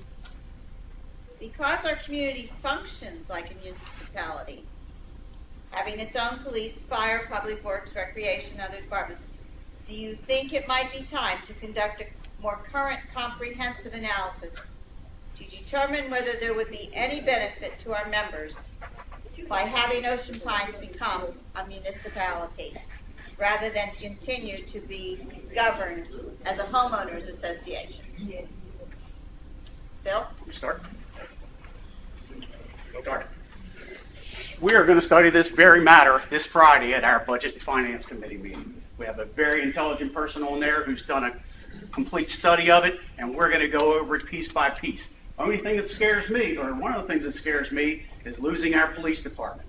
okay? As a former police officer, I know that burglars and robbers, when they go to jail, they discuss their craft, okay? And if we lose our police department with the amount of elderly people that we have in this neighborhood and the amount of vacant part-time people that we have there, I'm afraid that Ocean Pines is going to be a vacation destination for every burglar and robber in the state of Maryland. I don't want to scare you, but it scares me to know that Worcester County usually has 2 sheriffs working. State police may have 1.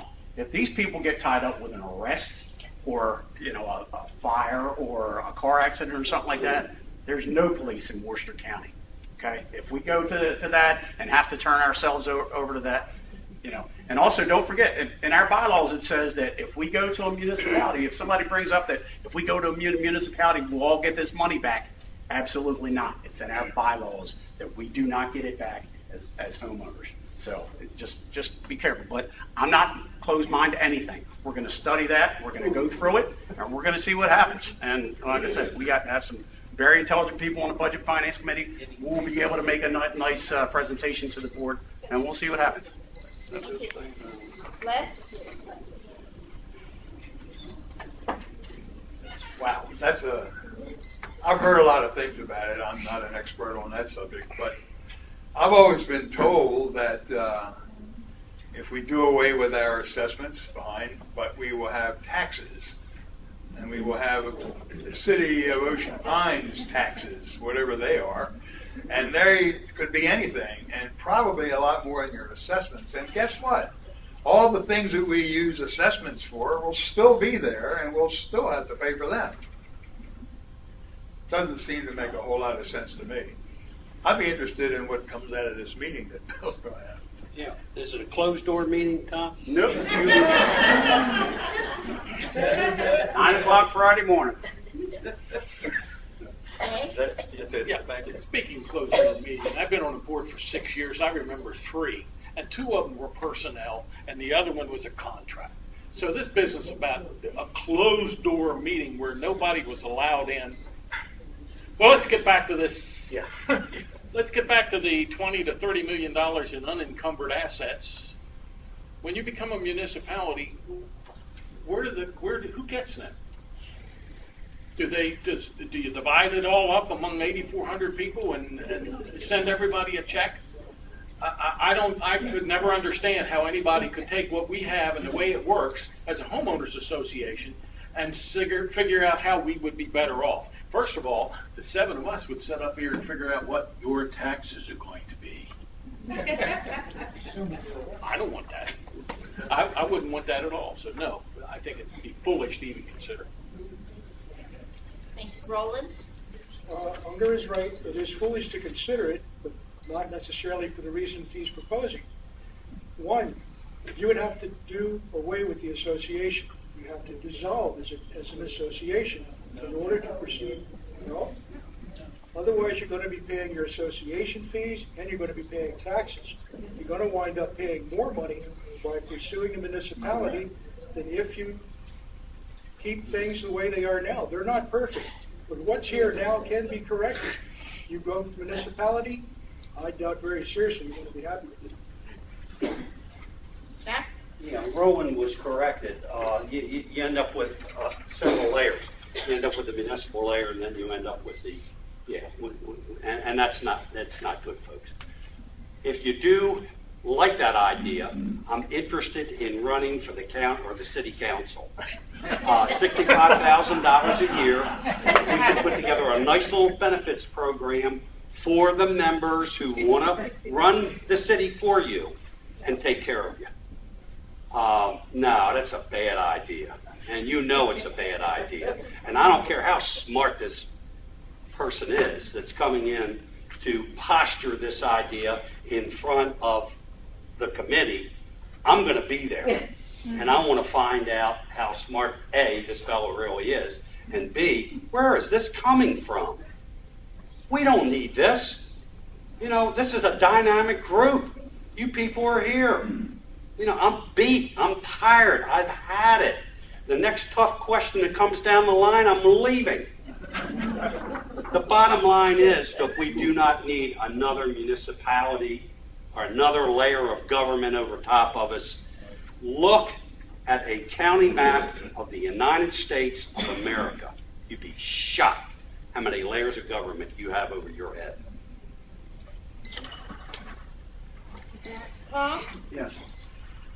As part of my work that I do in the professional life, I do economic development around the country in various rural communities. That's what I do for a living. And one of the things that I find constantly going into these municipalities, and what they end up complaining about, is the state is telling them what they have to do. And the state imposes costs, and then there's no money from the state to pay for them. So needless to say, I see it almost every day in my work where municipalities are being dictated to by the state.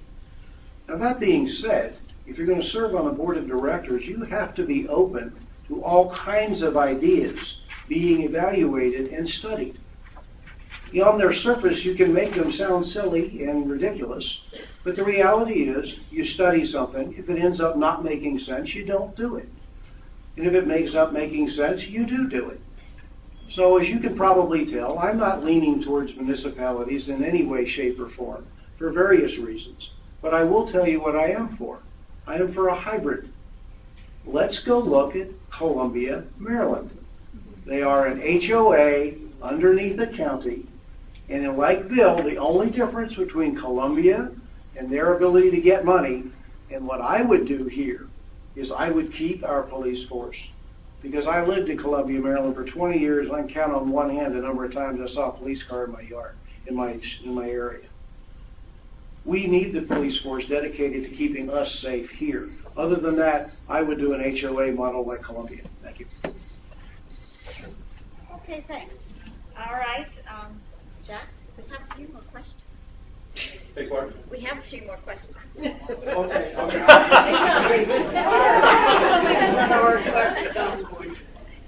Okay, this one's on amenities.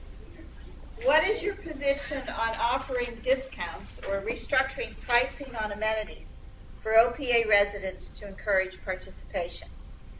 Examples would be a $100 gift certificate for $80 or $90, add additional pricing tier for two-person household, individual, family, that kind of concept. So I think we're with Les.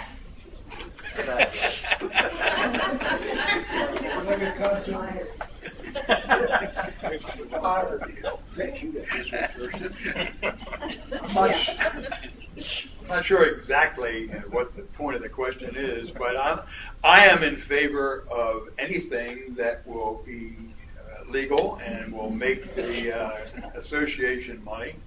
If we can do gift certificates and get people to come over there, that would be fine with me. It's been done in the past, I think. Not in my time here, but I think it's been done in the past. It's been suggested before that for certain occasions we could, as a matter of fact, somebody said that when the assessments come out, we ought to put a certificate in there just to get people to come out to the yacht club. So it can be worked out, I'm sure.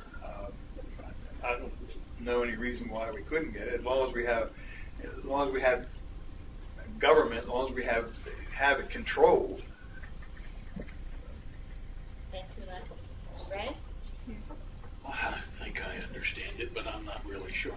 I think this is just a question about trying to garner more business and get the amenities to change how the structure is of some of the We pricing. currently, I think there aren't any real current restrictions on most anybody who wants to enjoy the pools. They don't even necessarily have to be a resident. But the packages are not necessarily. Yeah, the packages aren't. Well, special packages for people that are not residents don't make a lot of sense to me. But the offering to, if they would like to have an incentive or if they'd like to use one of the facilities over here, it's fine with me. I like the dog park, and so do my two little girls. You'd be surprised the number of people that go to the dog park that are not Ocean Pines residents and don't have the little tag. It's only because it's there, and we offer it. But we don't police it and kick them out. I just encourage them to go get the little tag for the dog. Everybody's protection. But incentives for for people within the community. It's been done before, like Les says, with coupons for the yacht club and this type of thing, and I think that's fine. Roland? Well, I don't think it's fine. I hate to say it, but you offer a discount, you're going to affect the revenue stream negatively. You're not going to bring in as much revenue as if you had kept them at the current pricing situation. What I would rather do is to experiment in doing ways to increase attendance of those amenities without spending a lot of money doing so. We need to find niches for every amenity that we have. Like at the yacht club, I would suggest maybe we need a signature dish to advertise in Ocean City that they're not currently providing people that are going there on vacation. That would help drive patronage towards our yacht club. On the golf course, get a team of 4 people together, possibly offer an incentive as a free round of golf if you achieve a certain score. Give them incentive to improve their game and to play more to achieve that score to get a reward of something free. That doesn't impact the revenue stream negatively. That impacts the revenue stream positively. And that's the kind of thinking that we need for amenities. As far as promotion is concerned, it's a good idea. I mean, you know, it's a marketing thing. I mean, you got to do that. I mean, you do have to create promotions in order to bring people or drive people here. If we can do promotions internally for us older folks, I don't have a problem with that. You know, I mean, anybody my age or over gets a certain discount at the golf club. That's fine. I think that's a great idea. Bring it on. The neat thing, the bottom line is that we have great opportunities in this community. And the amenities represent those opportunities. And are we utilizing them correctly? I'm not so sure. And, I think we do have to put a little bit more marketing drive into effort in attracting people here and bringing them to the Pines. Notice I'm not going as far as I used to. I'm just, going here.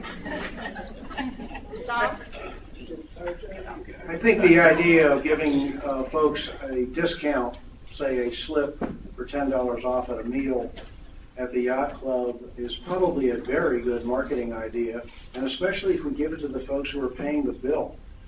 The reality is we're paying the overhead of the yacht club until it starts making a profit. All of us in this room are paying those dollars.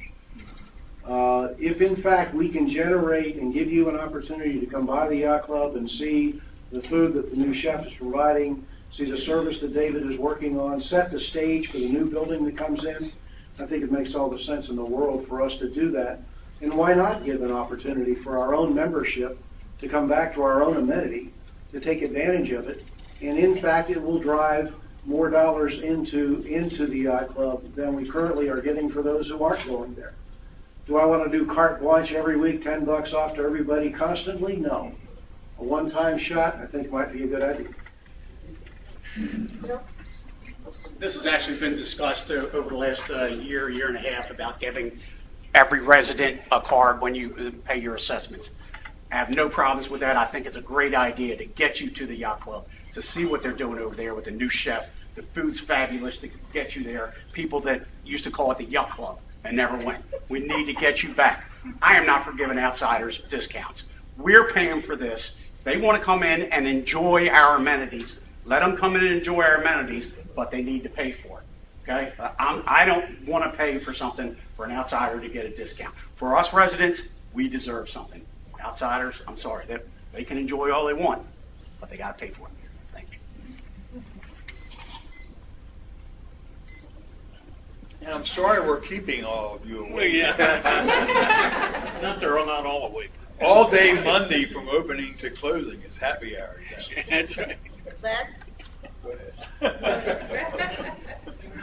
you want to answer this last question? Oh, Or did he start? I'm sorry. I'm tired too, I think. See, I told you. Okay.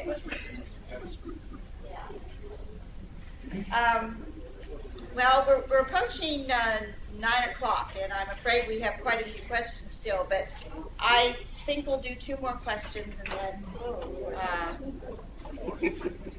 no? All right, everybody's willing to stay? Yeah, Brenda. All right, next question will be for Ray. Am I right? What do you see as the most important environmental issues confronting Ocean Pines, and how would you address it? We'll start with Ray. Environmental issue. I put out the green and yellow thing every 2 weeks with the stuff that gets recycled, and I think Ocean Pines is doing a real good job with that. We're number 6 or something in the country or something that's really doing that and doing well with recycling. But don't throw trash in the streets. Roland? The most significant environmental problem to me, it has already been discussed, but it's worth emphasizing again, and that's the drainage issues in Section 3. With climate change coming upon us, we need to address this problem sooner rather than later, because at some point we're going to have to tweak the existing system. If the existing system is not right, it's going to be more expensive to try to correct it in the future than to try to correct it now. Recycling is another issue that we should try to address. This temporary landfill that we have in back of Stephen Decatur High School, that's going to disappear soon. People are dumping too much trash in terms of yard debris in there, so they're going to start restricting yard debris. You're going to have to go down past Newark in order to get rid of your yard debris if you want to use that station. Anything we can do to recycle would have an impact on that transfer station to keep it open longer. And it's very convenient for us right now. It's not very far to take your own trash there than it would be if that station was totally done away with. So I think we should emphasize recycling in addition to our ditch drainage issues. Let me answer it this way. I don't know if you folks know this or not, but the environmental management of the Chesapeake Bay is the responsibility of the EPA, not Maryland Department of the Environment or Department of Natural Resources, the way it used to be. It was granted over to the EPA. And you know why the EPA did it? Because they want to gain control. Control is the wrong word. Regulatory control of the Mississippi River. And if they can show that they can effectively manage a large tributary like the Chesapeake Bay, they've got the Mississippi River. That's our national economy. Now, that being said, the reason I bring that up is there's going to be some stuff coming at us. Tom, you got to know this, and I don't even know what they are yet. But I've been told by several people that there are going to be some issues coming down the pike flowing from EPA through Maryland that is going to directly affect us in terms of stormwater runoff and what runs off our property into the Chesapeake Bay. Now, it doesn't matter that we're nowhere near the Chesapeake Bay. Don't worry about that. You know, we have these tributaries that flow into the Chesapeake Bay down near the mouth. Be very, very diligent about what is coming down the pipe, because we are going to have some environmental responsibilities, and they may be costly. That's the scary part. Tom? A couple things. One of the things that was started in the last 3 years was, in fact, curbside recycling, which people called for, and we put it in place in the last 3 years. The drainage in Section 3, without question, is a major problem and has been for years, and it is time for us to find a solution for that, without question. As far as the overall picture of what's coming down the path, I agree. That's one of the reasons that we do have advisory groups, one of which is an advisory group for environmental conditions, the environmental committee that advises the board. I look to that group, as I have for other advisory groups, to become much more of a part of what's going on in advising us as to what's coming down the path. Well, it's the unknown that we don't know that might be coming that could really critically cost us a lot of money. That's right. But at this point right now, I think we need to continue the recycling and may very well need to think changing the pattern, because I don't know about you, but I end up with more recycling materials than I do trash materials. So we may want to talk to Waste Management about changing that pattern going forward. But without question, the biggest issue for environmental impact on our members is the drainage in Section 3.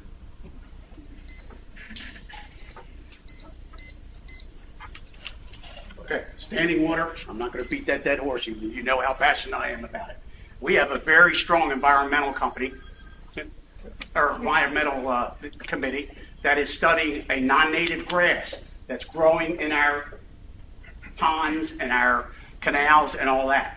It's starting to strangle our wildlife and everything else. They're on that, they're looking at it, they're looking at ways to get rid of that. If we don't get rid of that, we're in trouble. Okay, our waterways are going to be in trouble. I'm going to leave that up to them. They're very good at what they do. One thing that really frosts me is my wife and I live on the Parkway. We go walking. Every step I take, I step on a cigarette butt. That just drives me absolutely bananas. Okay, I'd like to get a group, just get ourselves and say, you know what, we're Ocean Pines proud. Let's clean up ourselves, and move on from there. That just drives me. I go out and sweep them, and then we go for a walk, and the wind blows, and here they come back. That is just, it just drives me crazy. Can you tell?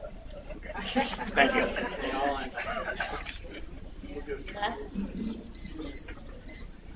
I don't know what I could add. Certainly the environmental problems have been specified to you, a couple of which I didn't know anything about at all. But we should continue to recycle. We should take care of those drainage problems. And there's another sort of on the edge of that. I was involved in the beginning of it way back several years ago. But I want to see the completion of natural gas coming into Ocean Pines. The gas company's been dragging their feet unbelievably because they were making too much money on propane. But anyway, that's about it. Thank you. Okay, I think we're going to go to the closing statements. Reaching that point. So, we'll start with our regular lineup. All right. 1 minute. 1 minute. I want to thank you all for coming out tonight. Thank you, Chief. I'll remind you that I think drainage is a critical issue. I think we need to look at Columbia, Maryland, and how they get funding that we can't get. I'll remind you that the Yacht Club is a building, and there's still a lot of more work to do there.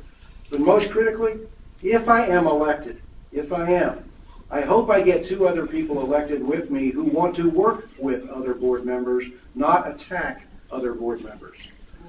We need to have board members. We need to have board members who want to work with Bob and the administration of this community to make sure we keep a top-notch community going forward. We have to work as a team. We don't always have to agree with each other, but we do need to work as a team. Otherwise, it's just not going to function well at all. Thank you. It's late. Mr. Terry said it as good as you can say it, okay? I thank you for coming. This is how we get things done. Usually at a board meeting, it's myself, Mr. Nepper, the Mills is Joe Reynolds, and some media people. And that's it. Please come to the board meetings, find out what's going on. Don't go to the internet and don't go to other places to find out rumors and all that kind of stuff. Or call me up. I'll tell you, I'm at every board meeting. Whether I get elected or not, I'm still going to be at every board meeting. I'll call you up and I'll tell you what's going on and I'll tell you the truth. Thank you for coming. I appreciate it. I too would like to thank you all for coming out. It's great of you to do so. I would have thought that there would be more people with all the noise you hear around, but it's been very nice. Thank you. And I want to reiterate something that Tom said. I've been on the board when we had cooperation. I don't mean that we didn't argue. I mean that some of those meetings were knocked down, drag out, but we managed to consolidate, we managed to get together, and we cooperated, and everything worked really well when that happened. And I've been on meetings when there's been a lot of rabble-rousing and discord, and that's just not good. You might think it is, it isn't. And for all the noise that a single person can make, they only get one vote. So it's really hard for them to push any agenda. Cooperation's the key. Thank you.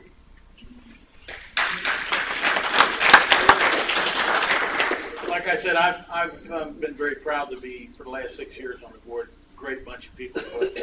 Bob, we can fix a cigarette thing, just put 20 signs up on the parkway, just keep your butts in the car.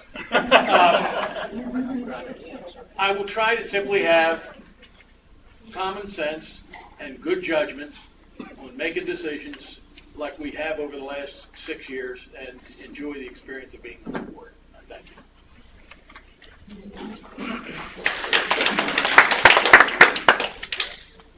Well, if you're happy with the way the community is being managed, great. If you could care less about your assessment fees going up, it's also good, I guess. If you believe there's nothing wrong with sole bid contracts and unbudgeted spending, don't vote for me. If you believe the board should meet behind closed doors and keep its members out of the process of decision-making, don't vote for me.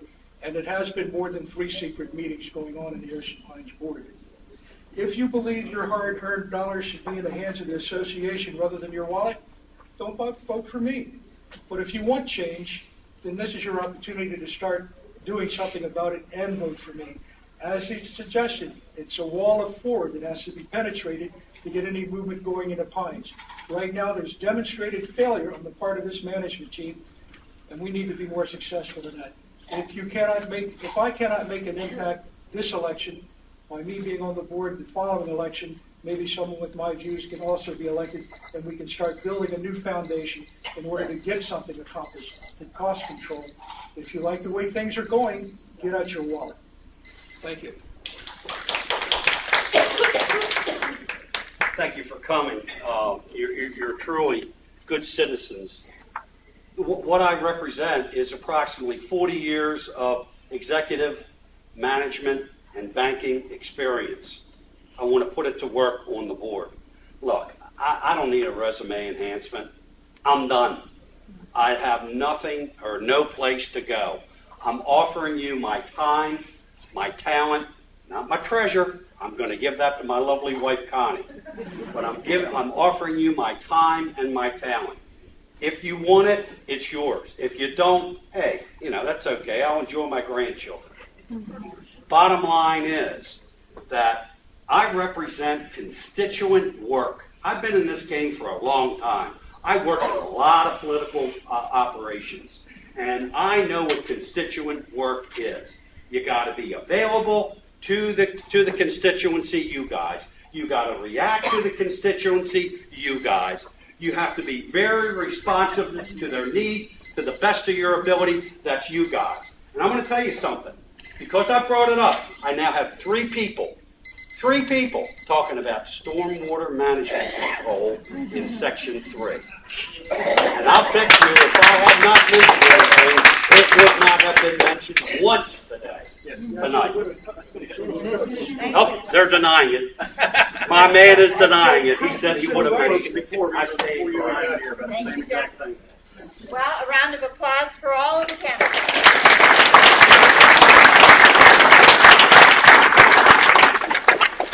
Judy, before you wrap this up, I am still the president of this organization, I want to thank you and your committee for doing a great job tonight. Thank you.